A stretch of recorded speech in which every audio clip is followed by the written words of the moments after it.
si nous rejetons la référence aux racines chrétiennes, ce n'est pas parce qu'elles sont chrétiennes. Aucun d'entre nous ici ne se mêlerait d'avoir à commenter la religion ni la contribution du christianisme pour finir à la culture française. Mais ce qui ne va pas, c'est le caractère exclusif que vous donnez à ces racines.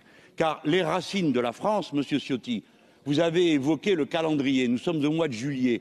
Le mois de juillet est le mois de Jules César. Nous allons passer au mois d'août. C'est le mois d'Auguste. Le calendrier n'a rien à voir avec la religion. Vous avez évoqué l'architecture. C'est celle des Romains. Ils étaient, comme on disait, païens.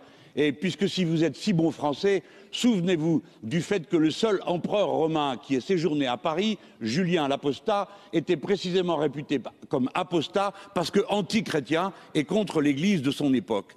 Et par conséquent, je vais vous dire qu'à Castel-Sarrazin, les racines françaises ne sont pas chrétiennes. Et qu'à Rouen, où se trouve la plus vieille synagogue de France, persécutée dès l'an 1000, les racines n'étaient pas chrétiennes pour les sujets du roi de France à cet endroit. Si bien qu'il y a et le christianisme et beaucoup d'autres choses. Et la dette que nous devons aux Arabes est immense en physique, en chimie, en mathématiques et en philosophie. Quant aux fameuses racines, il faut bien les mettre quelque part. C'est dans un événement qu'en général vous situez, qui est le baptême de Clovis, une opération politico-militaire qui servait à l'Église à réprimer les ariens, l'hérésie arienne. Donc il ne faut pas faire de l'histoire un tel argument à cet instant.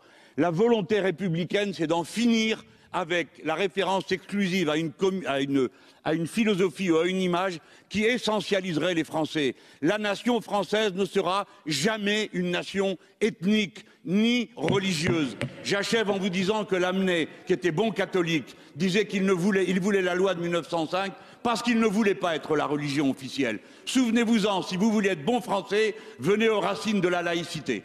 Merci, Monsieur Mélenchon.